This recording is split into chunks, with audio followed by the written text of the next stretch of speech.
Boa noite. Olá, amigos médicos veterinários. Eu sou Ana Cristina, sou médica veterinária formada há 17 anos, trabalho na Faculdade Qualitas há 12, coordenando o Núcleo do Rio de Janeiro. Sejam todos muito bem-vindos ao nosso primeiro Qualitas Portas Abertas, hoje com o tema Etologia Veterinária. A Faculdade Qualitas é pioneira no ensino de etologia clínica veterinária no Brasil. Começamos em 2018 com a primeira turma no Rio de Janeiro, e hoje temos 2 formatos de pós-graduação, presencial e digital ao vivo, que iremos falar mais daqui a pouco. Iniciamos desde 2018 com o apoio da mentora e nossa professora do curso, doutora Simone Bergamini, médica veterinária apaixonada pelo segmento de medicina comportamental animal, que promove o bem-estar e a melhoria da relação do animal com seu tutor. A qualquer momento, vocês podem abrir os seus microfones para fazer perguntas para a doutora Simone. E eu tenho algumas perguntas aqui também pré-programadas já para fazer, né? Que é a dúvida, assim, da maioria. Então, boa noite, professora Simone, seja bem-vinda. Boa noite, Ana Cristina. Obrigada pelo convite e por essa oportunidade de falar um pouquinho mais dessa área tão recente no Brasil, mas que já existe lá fora há muito tempo. E, como você mesmo já disse, a Qualitas é pioneira, né, na divulgação e na formação de profissionais nessa área da etologia clínica veterinária. Então, professora, para iniciar, eu vou começar aqui com uma... Pessoal, a qualquer momento vocês podem abrir o microfone, tá bom? Ou escrever também no chat, quem tiver sem microfone. É um bate-papo. Sejam todos bem-vindos também, né? Isso. Tá? A gente quer mesmo uma mesa redonda aqui para todo mundo participar. Então, eu vou começar fazendo a pergunta básica aqui. Professora, responde para a gente o que é a etologia clínica veterinária e quais os seus segmentos de estudo? Na realidade, Ana, a etologia clínica veterinária, como eu falei, é uma das especialidades, né, da medicina veterinária, é uma das mais recentes. E é a área onde a gente estuda o comportamento animal, a medicina veterinária do comportamento animal. Porque quando a gente fala em etologia clínica, né, a gente está falando da medicina veterinária comportamental, que também é um sinônimo de etologia clínica veterinária, no qual a gente vai estudar os problemas de comportamento. Alguns problemas podem ser problemáticos até problemáticos para o proprietário, mas na realidade não são nem para aquele animal específico, para aquela espécie, um problema.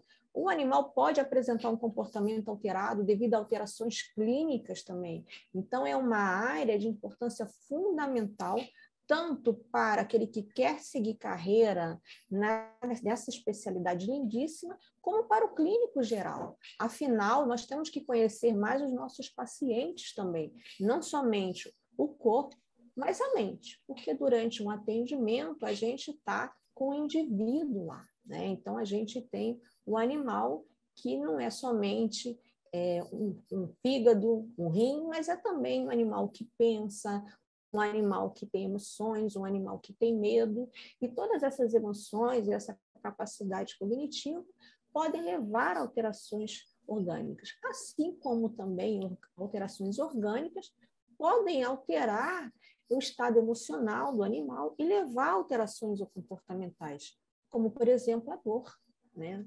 Então, é uma área recente e que é uma área fundamental para todo médico veterinário, que já deveria ser trabalhado, inclusive, nas universidades como matéria básica, né, para o estudo, e que a gente tem várias formas de trabalhar no dia a dia com essa especialidade. Você falou aí sobre a parte emocional do animal, né? Diante de várias situações. E aí uma pergunta minha, né? Fugindo aqui um pouco do roteiro. Como que fica a parte emocional do tutor? Também é trabalhada dentro dessa pós-graduação? Dentro desse tema? Sim, é bem interessante. A gente tem um módulo onde a gente trabalha com um psicólogo, né? Porque ele vai preparar também um médico veterinário que trabalha nessa área comportamental, porque quando a gente começa uma consulta comportamental, a gente tem que se preocupar com a parte clínica daquele animal, mas com a parte emocional, o ambiente de vida, a relação dele com o tutor, que pode afetar também, né, o comportamento desse animal. Então, a gente tem um psicólogo que trabalha com os veterinários, ensinando justamente a lidar melhor com situações difíceis para a gente, porque muitas vezes temos que entrar na intimidade dos proprietários, né, dos tutores, saber detalhes para poder ajudá-los. Então, a gente tem que aprender a ter empatia, a gente tem que aprender a saber que a gente não está lá para criticar, a gente tem que aprender a lidar com pessoas que têm um estilo de vida diferente da gente, né? E a gente não está lá para criticar ninguém. E é muito difícil para o ser humano, porque às vezes a gente vê uma pessoa totalmente diferente, a primeira reação nossa, às vezes, né, é criticar, nossa, como é que faz? Mas a gente não está lá para isso, a gente está lá para entender, para trazer o paciente e o cliente para o nosso lado, né? E para ajudá-lo a melhorar a relação dele com o animal, né? E é bem interessante. Simone, como que é o mercado de trabalho no Brasil da etologia? O mercado de trabalho no Brasil está crescendo bem. Eu voltei aqui para o Brasil, morei fora há uns 10 anos, né, onde eu estudei, me formei pela Universidade de Pisa, então, onde eu trabalho também, tenho alguns trabalhos com eles lá fora. E lá fora já é uma especialidade que já existe há uns 20 anos, 30 anos, então já tem um mercado bem conhecido. No Brasil, não, tanto a Qualitas foi a primeira, né, que fez essa pós-graduação, porque no Brasil ou a pessoa não tinha onde estudar, ou a pessoa tinha, né, o veterinário interessado tinha que ir para fora, como eu fui, e como na época alguns profissionais foram também. Então, agora, com a formação de novos profissionais, com a presença de congressos, com a formação de uma associação aqui no Brasil, com a Associação Latino-Americana, é uma área que tem crescido muito, é uma área que está ganhando importância cada vez mais e que os clientes também têm procurado bastante, porque eles têm essa necessidade, né? Então, eles convivem mais proximamente com os animais, então, eles muitas vezes têm dificuldade de lidar e, como eu falei, muitas vezes o que para o cliente é um problema, para aquele animal pode ser um comportamento natural. Então, a gente tem que explicar para o cliente, a gente não pode simplesmente abolir um comportamento natural do animal. Então, a gente, como por exemplo, comportamento de arranhadura, um comportamento simples, né? Mas faz parte do comportamento natural do gato. Então, a gente tem que orientar em relação aos arranhadores, saber onde colocar, por que colocar. Então, é uma área, Ana, que tem assim, um leque aqui no Brasil enorme de trabalho. Tá? Até porque assim, temos ainda poucos profissionais formados e capacitados para trabalhar. Então, a gente, como eu falei, tem desde os clínicos gerais que deveriam saber realmente etologia para trabalhar na prevenção e na melhoria da relação homem-animal nas próprias clínicas veterinárias, né? Como, por exemplo, técnicas de fear-free no atendimento, orientações comportamentais durante a consulta clínica, porque o veterinário clínico é figura de referência, né? A pessoa pega um animalzinho, vai onde? No veterinário. E no veterinário vai começar a fazer perguntas, meu animalzinho tem esse comportamento, ele faz isso, meu gatinho faz isso. A maioria vai em pânico, né? Não sabe o que responder, não estudou isso. Aí ou vai procurar no Google, tem muitas informações erradas.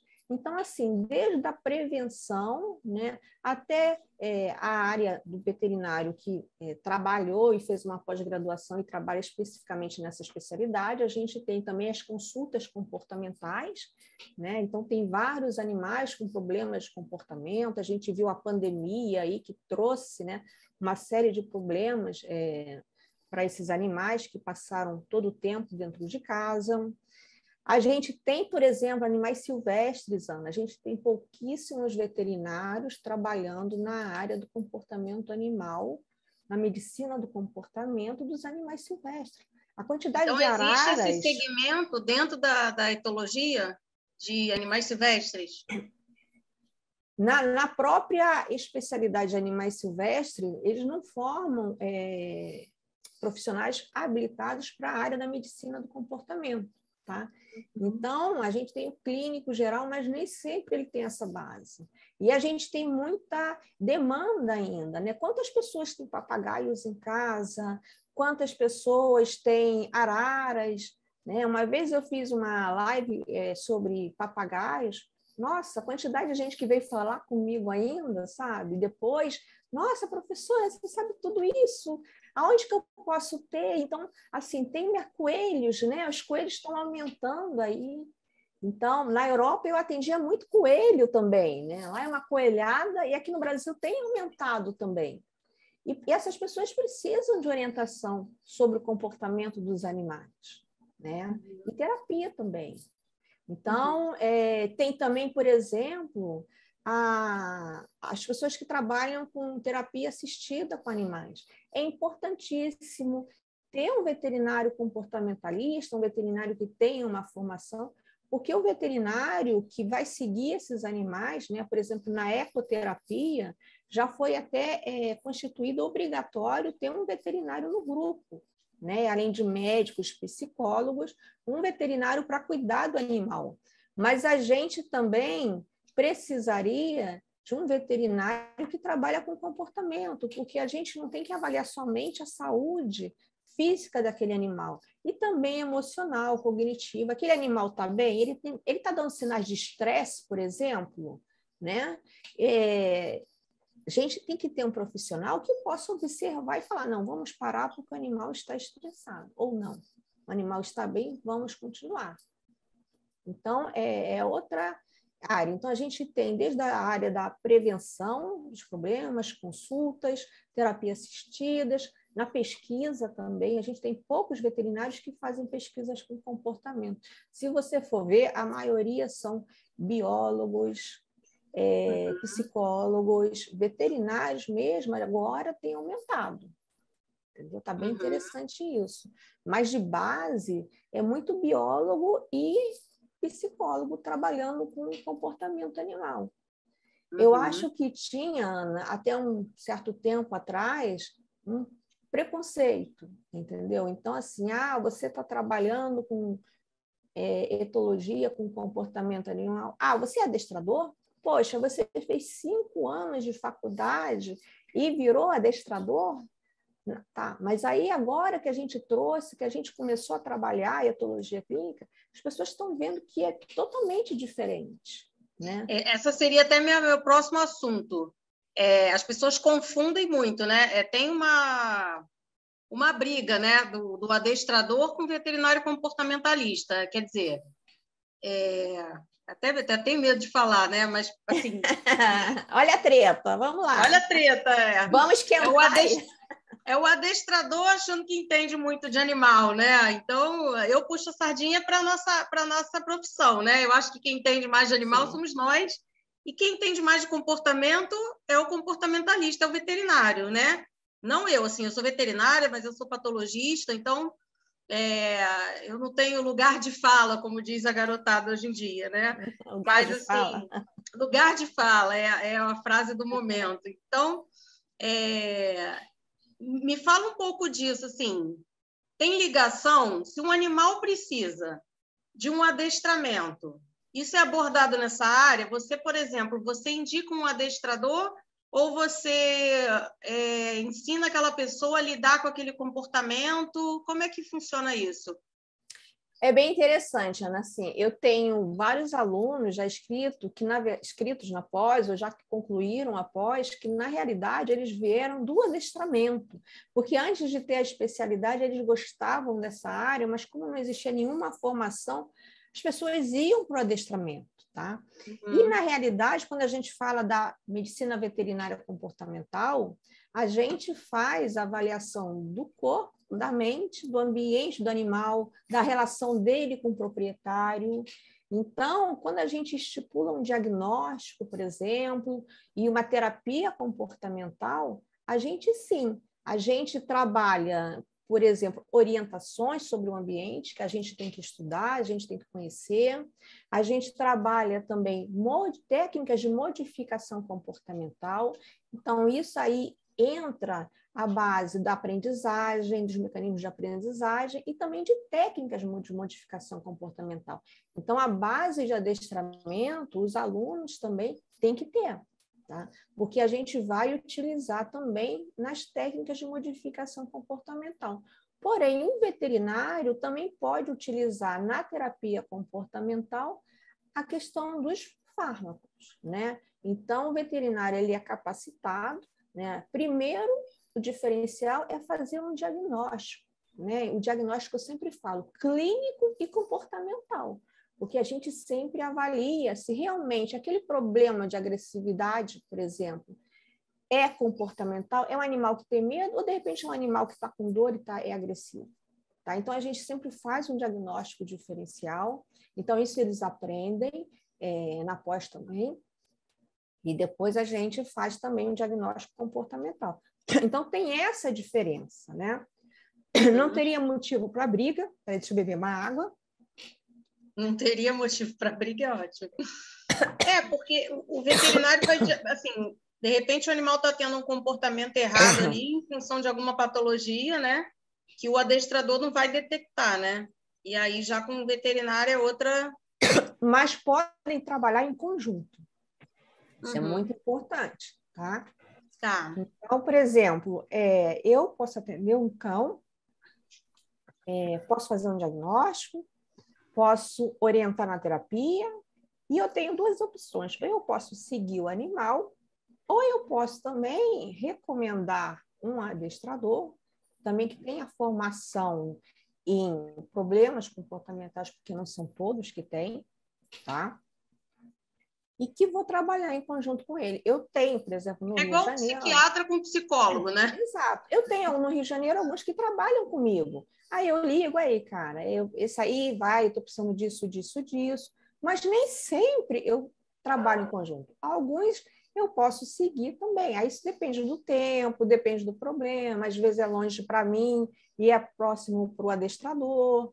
Entendeu? Então, aí você tem duas opções, mas tem sim o trabalho em colaboração. Assim como eu encaminho muitas vezes cães, os próprios adestradores me encaminham também animais que, Simone, eu estou com dificuldade, eu já tentei dar uma olhada, e depois a gente conversa, olha, você faz isso, e a gente vai trocando umas ideias e trabalhando em conjunto. Então, são duas áreas separadas, mas que sim, que podem e devem trabalhar em conjunto.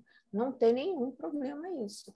Então, assim, eu acho que teve esse medo, essa treta inicial, né? Ai, vão roubar nosso espaço.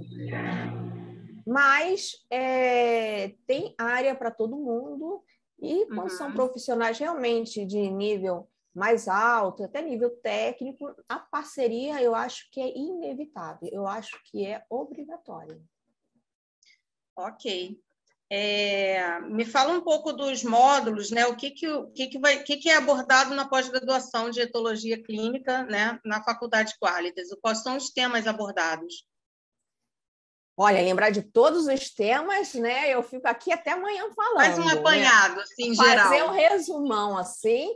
A gente tem, né? Como eu falei já dei uma entradinha, o estudo da aprendizagem, né? Das técnicas de modificação comportamental, tem o estudo da etologia do cão, do gato, dos animais selvagens mantidos como pet também, e entramos também no estudo da etologia do cavalo, né? Temos o estudo dos problemas comportamentais de todos esses animais, temos aulas práticas, que são feitas, inclusive, por mim, que são de consultas comportamentais. Então, nessa aula prática, a Qualitas seleciona alguns animais, esses animais vão lá e os alunos fazem a consulta sobre a minha orientação. Eu faço a consulta junto com eles. É bem legal, a gente discute o caso, analisa, eu mostro para ele, né, uma série de observações, e isso é muito importante para o profissional. Eu explico como é uma consulta comportamental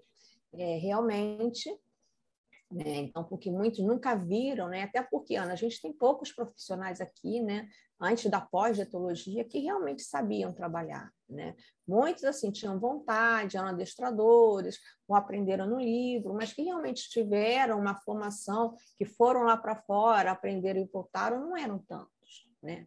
Então, é uma oportunidade única para eles. Temos um módulo também, como a gente já falou, com um psicólogo, que vai orientar nessa relação com o cliente, que é muito importante, porque não é fácil, sabe? A gente lidar com a intimidade das pessoas. Então, a gente tem que ter muita delicadeza e muita empatia. Nem todos os clientes também são tranquilos, né? Alguns já vêm um pouco estressados. Então, tem todo um jeito de conversar, afinal, a gente está lá para ajudar, a gente não está lá para criticar, né? E também os módulos de psicofarmacologia, onde a gente vai discutir esses psicofármacos utilizados na terapia comportamental. Temos módulos de problemas comportamentais que são causados por doenças orgânicas. Então, uma coisa importantíssima que eu falo sempre, Ana, um bom veterinário comportamentalista é sempre um bom veterinário clínico. A clínica é a base. Clínica soberana. Exato. Não tem como você ter a visão, achar, eu não gosto de clínica, eu vou estudar comportamento. Não, peraí, volta para a clínica. Porque várias, como eu já disse desde o início, várias doenças comportamentais, vários problemas comportamentais estão relacionados a doenças clínicas, doenças endócrinas, neurológicas. Essas doenças são abordadas na pós? São abordadas na pós, são discutidas, são Legal. mostradas. Temos também o módulo de endocrinologia comportamental, tão importante que é a falar, e poucas pessoas falam também dessa parte, dessa relação, né? Endócrina e comportamento. E, enfim, muita gente boa lá, né? Muito módulo realmente legal, interessante. Falando em gente boa, me fala um pouquinho dos professores e as experiências e formações deles, assim, dos principais, né? Ah, sim. Olha, assim, é tanto professor bom que se eu esquecer de alguém, Ana, daqui a pouco eu vou complicar a minha vida, sabe? Porque, assim, eu ponho a minha mão no fogo, só gente de alto nível mesmo. A gente tem professores nacionais e internacionais, mas todos com muita experiência na área, né? Então, a gente tem, por exemplo, a gente tem a professora Juliana Gil, da Psicovet. A gente tem a professora Ingrid, que dá um módulo de endocrinologia. A gente tem professores internacionais também. A gente tem a Ana Barcelos, que é brasileira, mas está em Lincoln também, fazendo já o pós-doutorado dela na área de comportamento. A gente tem a Joyce Peruzzi, que faz a parte de agressividade. Cara, é muita gente boa. E a gente tem os internacionais também, né? Então, eu trouxe alguns professores para acrescentar nessa pós, com experiências, porque todos esses professores são bem experientes. Então, isso é muito importante, né, Ana? A gente ter professores não somente qualificados, que estão na área estudando há muito tempo, pesquisadores que publicam trabalho, por exemplo, no módulo de neurociências, a gente tem a professora Magda Medeiros também, que é da Rural, publica trabalhos também na área do comportamento.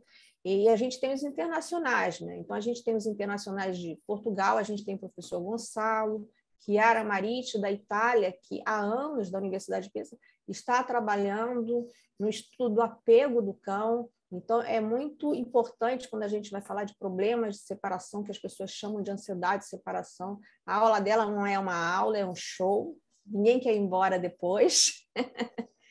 Teve uma aula aqui no Rio que os alunos estavam chorando.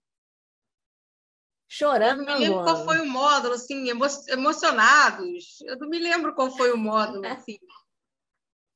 Felizes, emocionados, sabe? Eu não me lembro se foi com a psicóloga, agora eu não me lembro.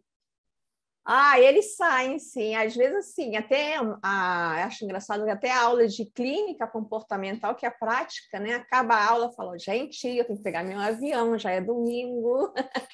E ninguém quer ir embora. Eles querem ficar. O caso clínico já acabou, agradeço. Porque, assim, é bem legal mesmo, não tem como não gostar. Realmente, a taxa de aceitação é maravilhosa. Todo mundo gosta, até dos professores, não tem realmente como não gostar? E o que mais que tem? A gente tem do internacional. A gente tem o Alessandro Cozzi, que fala dos cavalos, tem o Manuel Mengoli, isso é muito importante o módulo dele. Ele traz a escola francesa do comportamento, porque a gente tem escolas de abordagem também. A gente tem a escola americana e a gente tem a escola francesa. Então, no Brasil, a gente segue muito mais a americana, porque o Brasil fica mais atrás dos Estados Unidos, né? Mas o aluno, o profissional, tem que sair preparado para tudo, né, Ana? Até porque a gente segue a americana, mas os profissionais da América Latina, eles seguem muito a escola francesa. Então, é fundamental que saibam, que estudem, porque amanhã você vai conversar com um profissional do Chile, ele vai classificar as doenças, né, os problemas de uma forma diferente. E o aluno Qualitas não pode não saber isso, né? Então, ele tem obrigação de saber. Então, ou vai num congresso na Europa, ou vem até um palestrante de outro país aqui, ele tem que entender o que a pessoa está falando, né? Então, o aluno Qualitas sabe, porque a gente tem um módulo somente da escola francesa de comportamento. Não ficou nada de fora nessa página, nada. E depois que acaba a pós, o aluno termina essa pós, como que ele pode explorar o segmento dentro da área da etologia? Ana, quando ele termina a pós, ele pode começar com as consultas. Meu gatinho está querendo. Oi! Ah, meu Deus! Quer participar também? Quer. Não mostra aí, não aparece muito não, que a mãe tosou ele. Depois que termina a pós, a gente tem a parte das consultas de comportamento, né? Tem muitos alunos que, por exemplo, já trabalham com adestramento, como eu lhe falei, né? Então, eles uma qualificação a mais para os atendimentos deles. Tem alunos que já trabalham com daycare, né? Que é o hotel de animais, então eles já podem contribuir mais e começar a avaliar de forma diferente, trabalhar de forma diferente, porque essa pós acrescenta muito. Eu vejo alunos transformados e eu fico muito satisfeita com isso, entendeu? Assim, tem aluno que me liga depois, professora, olha, eu entrei assim, mas agora realmente... Eu vi a luz, né, Ana? E realmente eles saem transformados. Tem também, Ana, em cursos, né? Então, palestras, congressos, às vezes eu vejo congressos que o número de congressos está aumentando muito na área do comportamento também. Uma vez eu vi um congresso, eu estava lá, aluno Qualitas, aluno Qualitas, aluno Qualitas. Cara, eu fico toda orgulhosa, sinceramente. Eu já vi aluno Qualitas da etologia na TV, né? Olha a Globo, só. dando palestra, dando entrevista, né? Que maravilha, né? Então, assim... Foi a Rita Erickson, né? A Rita é aluna Qualitas. Dando uma entrevista Rita. na Fátima Bernardes, eu acho, no programa da Fátima. Assim, fiquei super orgulhosa também. E eu também fico, porque são alunos que realmente têm qualidade de conteúdo para falar, né? Então, congressos, às vezes também tem alguns cursos que estão saindo, então eu tenho visto vários alunos também dando aula nesses cursos. Então, tem a área da pesquisa, então a gente tem a área desde a área acadêmica, né? Até as consultas comportamentais, pode dar consultoria também em clínicas, né? Nessa área de comportamento. Tem colegas fazendo parceria com clínicas, porque poucos profissionais trabalham realmente, né, Ana? Então, se esse profissional, de repente, procura uma clínica e faz uma parceria na área do comportamento, né? Então, o que não falta é campo aí. É óbvio, né, Ana, que tudo demora também um tempo, experiência, trabalho, ficar um pouquinho mais conhecido, mas, assim, área não falta, né? Eu acho muito mais fácil do que outras áreas. Beijinho, beijinho, beijinho. Quer dar beijinho, amor? Quer dar beijinho? Vem, né? Vem pro colo da mãe. Vem cá, Quer dar palestra. Quer dar palestra.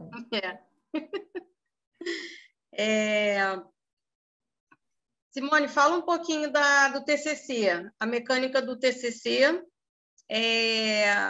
As aulas práticas você já deu uma pincelada aí, mas queria que você falasse um pouquinho mais, né? Eu conheço um pouco, porque eu acompanhei a pós aqui no Rio. Então, fala um pouquinho, né, da prática com equinos, a prática com felinos, a prática com cães. A prática por exemplo, que a gente faz atualmente é de consulta comportamental cães e gatos, né? Então, é bem legal. A gente seleciona animais com problemas de comportamento, é tudo muito bem feito, também para a gente não ter problema de estresse com o animal. Tá? Então, por exemplo, como são vários alunos, eu não teria, e não é correto, colocar vários alunos numa sala e colocar um animal lá, um cão, um gato, que já tem problema de comportamento, né, Ana? Então, é um animal que, por exemplo, já tem medo, já é um animal ansioso, então já é um animal que tem dificuldade de estar naquela situação. Então, a gente organiza de uma forma que os alunos que fazem a consulta, um ou dois, entrem comigo nessa sala, onde está o animal, que pode ser o cão ou o gato, e o proprietário, e realiza a consulta. E os outros alunos da turma, eles ficam em outra sala assistindo tudo e escutando tudo através de uma câmera. Então, isso é importantíssimo, esse sistema, para a gente não estressar o animal. E outra coisa também, lembra no início que a gente falou do psicólogo, né? De lidar com o cliente? Muitas vezes o cliente tem que falar de coisas mais íntimas da vida, ou tem alguma pergunta que ele fica, né, mais com vergonha de falar. Então, se tiver 15, 20 pessoas olhando para a cara do cara lá, coitado, né? Ele não vai falar, vai ficar inibido, entendeu? Ele acaba falando ali, ele sabe que ele está diante de uma aula, né? Então, ele sabe que acaba tendo bastante gente assistindo, porque isso a gente faz até um contratinho lá na hora para ele assinar. Exato. Mas é lógico que ele, estando com menos pessoas na sala, ele fica mais confortável para abrir certas coisas da vida dele ali. Sim, até porque durante a consulta, de repente, ele até acaba esquecendo que tem mais gente lá, né? Porque não é que ele vai ficar pensando o tempo inteiro que tem 10 pessoas, até porque eu não falo quantas pessoas tem do outro lado. Só falo, tem uns aluninhos. Alguns alunos não sabe que são 20, 5. Escutando lá do outro lado, para não estressar o animal. E isso funciona bem, entendeu? Inclusive, não é nem recomendado numa consulta comportamental a gente encher a sala. Lógico. Então, tem esse esquema e os alunos participam e gostam bastante, né? A mesma coisa para o gato. Imagina o gato, que normalmente já é mais estressado. Mas eu tenho feito consultas com felinos, eu acho que foi em Porto Alegre, não lembro, em São Paulo. Terminou as consultas, os gatos ficavam lá em cima da cadeira olhando, tranquilos, sentados, sabe? Brincavam com todo mundo, se esfregavam. Então, é porque o animal está à vontade também, livre, um ambiente grande, sem ninguém atrás dele, com pouca gente. Isso é muito importante na consulta comportamental. E o TCC, que é o grande pavor dos alunos, né? TCC vai todo mundo em pânico, né? Mas é tranquilo, gente. TCC não é difícil, não. É só ter organização. Não é só entregue. Ana, teremos mudanças, né? Então, a partir do ano que vem, será apresentado, tá? Então, mas é legal, é uma oportunidade também, né? Então, o aluno pode fazer relato de um caso. Olha, esse ano, inclusive, você vê como é que os alunos Qualitas de Etologia estão arrebentando. Tiveram 2 alunos da Qualitas que apresentaram trabalhos, um apresentou um relato de caso e o outro apresentou um resultado de pesquisa no Congresso Internacional do Colégio Latino-Americano e da BIMEVEC. Então, tiveram trabalhos aprovados e são alunos ainda, não formaram, né? Então, imagina o nível desses alunos. Então, legal, é isso que eu estimulo, que eu quero mais que eles participem, né? E apresentem. O TCC é uma troca de informações ali, né? De experiências do aluno com o apresentado, que eu digo, né? Do aluno com a banca, é super interessante, né? O aluno costuma ter medo. Aumentar. Mas eu acho super interessante, né? Eu também gosto, eu acho legal, entendeu? E dá para fazer um trabalho legal na área de etologia, né? Assim, ainda mais etologia. Se o aluno se organizar direitinho, não deixar tudo lá para o final, né? Porque, por exemplo, às vezes eu tenho pena que o aluno quer fazer uma pesquisa, mas a gente sabe que para pesquisa, Ana, a gente tem que ter aprovação da comissão de ética, do comitê de ética, isso tudo demora tempo, gente, né? Tem que fazer o trabalho, apresentar, ter aprovação, isso pode rolar alguns meses, então não dá para chegar 3 meses antes, né? Aí eu quero fazer uma pesquisa, então, de repente o cara já pensa no início, procura um orientador, né? Aí a gente tem também um relato de caso, né, Ana? Que tem a questão, por exemplo, uma dessas alunas apresentou um relato de caso muito interessante, de um cachorro que apresentava atopia e desenvolveu também um problema comportamental secundário a essa atopia dele, né? Então, aí você vê o problema clínico levando a uma alteração de comportamento. E apresentou o caso clínico, então pode também apresentar relato de caso no TCC. Né? E a gente também tem a revisão de bibliografia de algum tema específico. Por fim, aqui, não sei se alguém tem alguma pergunta, pessoal, se vocês tiverem, podem abrir o microfone e fiquem à vontade para explorar a Simone. Aproveitem. Queria que você falasse sobre os 2 formatos da pós, né? A diferença entre o presencial e o digital ao vivo. Como é que funciona? O presencial, né, o nome já diz, é todo presencial. E o digital ao vivo, como que funciona? Olha, o digital ao vivo, a gente... Oi, não entendi, Ana, desculpa. Como que funcionam os 2? Eu mesma pergunto, eu mesma respondo. Presencial e presencial são encontros a cada 30, 45 dias, mais ou menos, né? Aí depende do estado onde você mora, né? Aí o encontro vai ser em Brasília, a gente está com turma presencial atualmente em Brasília, Porto Alegre, São Paulo. E a gente também agora tem uma turma digital ao vivo que a gente começou ano passado e está indo muito legal. Então, a carga horária em relação às matérias é praticamente a mesma, não tem grandes mudanças. E a diferença, que eu acho que é muito válido, é que o digital, Ana, ele permite o aluno, de repente, que está em uma cidade, por exemplo, no Nordeste, porque tem cidades que é muito difícil a gente conseguir fechar uma pós, porque uma pós presencial tem um número mínimo de alunos, né? E nem sempre a gente consegue em cidades menores ou cidades mais longe, até como eu falei, a etologia está crescendo ainda. Então, cidades que são mais longe, é mais difícil fechar uma pós presencial. Então, a gente abriu esse formato digital ao vivo, tá, gente? Não são aulas gravadas, não. São aulas ao vivo, lá com o professor na hora, mas é uma pós digital. Então, a pessoa acessa pelo computador, tá? Então, para mim, é uma grande vantagem que a gente abre para o Brasil inteiro, né? Então, a pessoa, onde ela estiver, ela pode assistir, fazer a pós dela. Então, a presença digital é obrigatória, tá? Então, isso é muito importante. Eu vou assistir depois. Não. A pós é digital, mas a presença digitalmente é obrigatória. Isso tem que ficar bem claro. E a pessoa também, eu acho que no termos também econômicos, ajuda. Então, porque se a pessoa tiver todo mês, durante 17, 18 meses aí de módulos, né? 19 meses, por exemplo, ir para uma cidade, voltar, a gente tem, né, Ana? A gente sabe, as despesas de hotel, passagem, avião não é barato, né? E alimentação. E eu acho que esse é um outro ponto que a pós-digital ajuda também para o aluno, né? Então, ele está com curso de qualidade, os professores são os mesmos, não tem série A e série B, não. Aqui é tudo série A mesmo, tanto digital como presencial. Então, material mesmo, os professores são os mesmos, os professores internacionais vão estar também digitalmente aqui, na hora, explicando, debatendo, conversando, tirando dúvidas com os alunos, e temos também 3 encontros presenciais para a forma digital.